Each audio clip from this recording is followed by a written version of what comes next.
Hey everybody, it's Angela and I am back with another process video. And for today's layout, I am using my Distress Oxide inks and a piece of watercolor paper. And I want to make kind of a rainbow background. And I was just playing with this. I didn't have any photos in mind when I made it.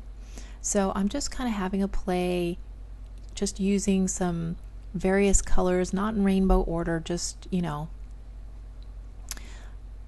throwing some color down on the page. And I like the kind of streakiness of running the actual ink pads on the paper, so I don't want to get rid of those lines completely, but I do want to get it wet and have some of that runny watercolor effect and blend between each of those different shades. So you can see I just sprayed it with some water, and now I'm using my water brush to just kind of blend those together, and then I'll spray more water because Distress Oxide gets some really pretty different patterns when you spray water onto it, so I want to totally bring that out as well. And I'm going to have it go off each side. My watercolor paper is only 11 inches from side to side, so I will have to mat this on a 12 by 12 piece of paper for my scrapbook album. And there you can see when you put the Distress Oxide inks, it makes little speckles on there. And now I'm trying to get a little bit of that to run and drip. And I really love how this turned out. And then I set it aside, and it took me a while to find some photos that I liked to use with this. So now it's completely dry, and I have a couple pool photos of my granddaughter that really have that pink. The pool has the pink, orange, and yellow sides to it. So I thought I'd try this technique, and I do wind up covering most of it up, but it's a cool technique, so I thought I'd go ahead and leave some of the footage in. And what I'm doing is I'm taking the stamps, deciding where I want them to go, and then putting the same ink. Like that one I put orange on the top and yellow on the bottom to kind of match into where I'm stamping it on the rainbow. And I did that for everything, so it gives that kind of tone on tone effect when you use the same color ink in kind of a strong format there versus putting any water on it. And I'm just taking a bunch of stamps from my stash, a bunch of different flowers and a few butterflies. And you can see how they show up a little bit, almost more like they're almost like a watermark. And I really love that effect. And I, just kind of did the green on the green, yellow on yellow, and then where it crossed colors, I put both colors of ink on the stamp. So it's really cool.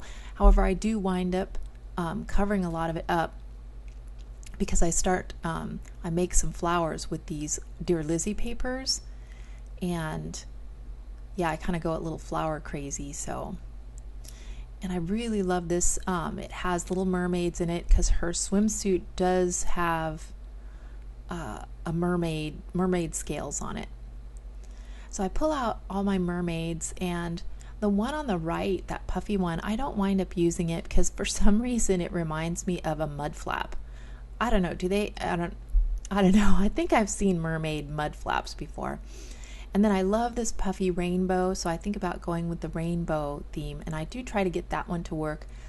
But eventually I go more with flowers and with these little puffy stickers because they have like a mercat on there, and Emma, she loves like catacorns and stuff like that already, so the mercat just reminded me of her and her personality. So that's why I kind of went with these smaller puffy stickers. So I'm going to go ahead and mount the photos. They are not very good printouts. They were in my stash, and I'm not sure which printer I had done them on, but they're kind of crappy quality. And I thought, well, they're already printed.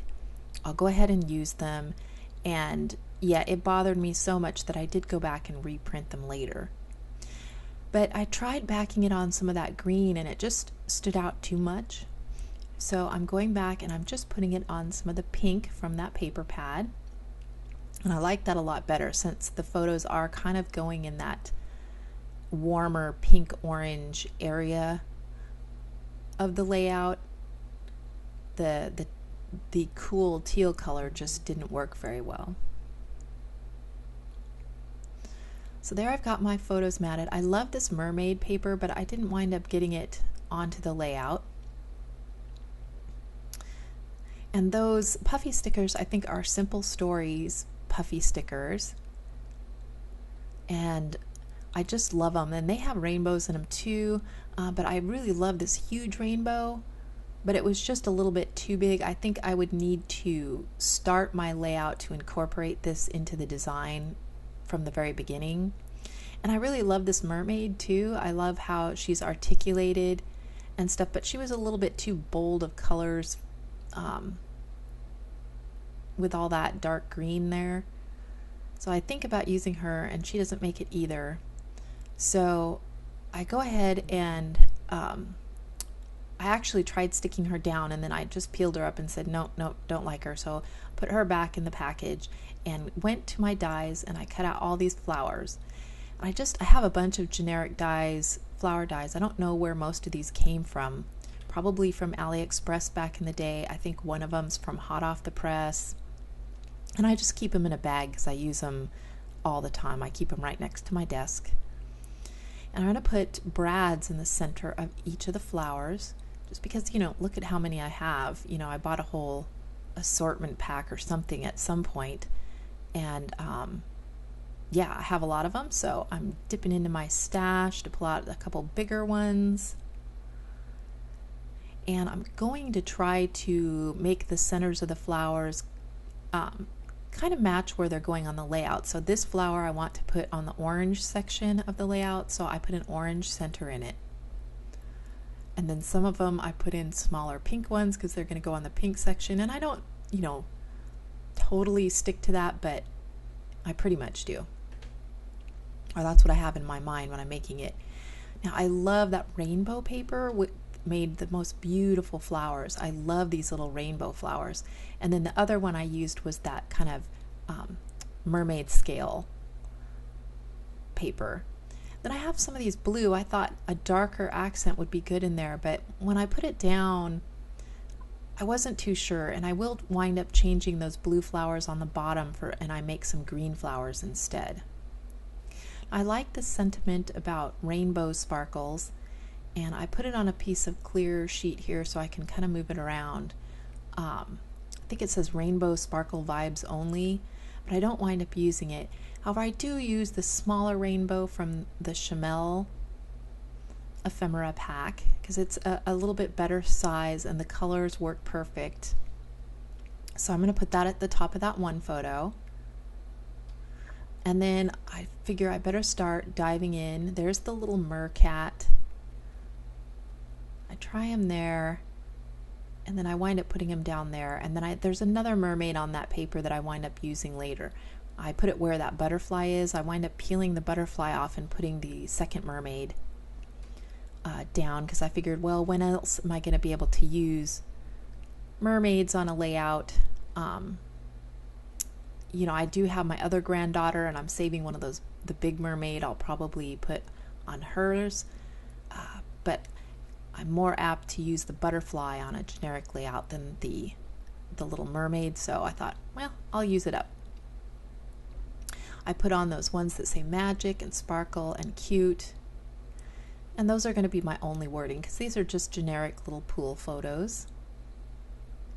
And here's where I pull out the green so I can make a couple little green flowers to put at the bottom. And I think I might do a couple pink flowers as well.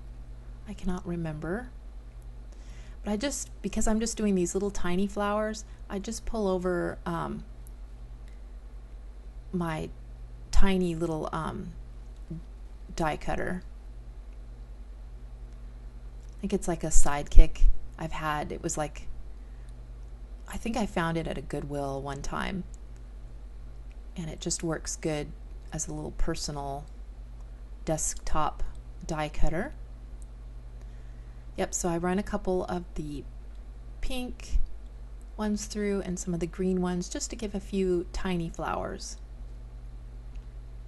And then I'm also going to put brads in the center of those. They actually have a hole in them already, so it makes it really easy to put a brad through. And then I use my hot glue to just put everything down. So this is going to be kind of how my layout turns out here. I must have put down and pulled up and put down and pulled up quite a few things on this layout. Although I was having fun, but yeah, I was really indecisive, I guess. So there, I'm going to hot glue the little green flowers on there. And I'm just kind of keeping all of my embellishments kind of centralized. And I kind of go overboard. I admit it. I went a little overboard with so many flowers and decorations, but they were all so pretty. And here's where I use that other mermaid and I pull up the butterfly and I save that for a future layout. And I go ahead and I put down the little mermaid instead because she's so cute and she matches with the little mercat. And like I said, I do have to mount this on a 12 by 12 piece of paper. So I'm going through this little box of just random sheets that I throw in there. Things left over from kits, random pieces of paper. I think about that one, using that one, but like I said, it was getting kind of busy and cluttery with the amount of embellishments that I had stuck on here. So I do wind up going with that yellow piece of paper. Mostly because it has a little bit of distressing on it, and so that kind of matches to the distressing of my inked background. So I'm going to go with this yellow piece. And then it was looking kind of bare when I just put the yellow piece, so I do later go back and put a tiny strip of pink just to segue from the yellow to the white of that background paper. And you'll see that here in just a second because I go ahead and put this down. And there you can see the little tiny pink strip that I put as well. So here are the close-ups, and yeah, I might have gone a little overboard, but man, those rainbow flowers were sure pretty, and I had fun with all the colors and all the cutesy things, and I just, yeah, I wanted to get them all onto a layout. So I do love how it turned out, and I'm sure my granddaughter will enjoy it too. And here are the close-ups. If you have any questions or anything on what I've done here, just leave them down below. And thank you guys so much for watching. Consider giving me a thumbs up. That's always helpful. And I will see you guys in the next video. Take care. Bye.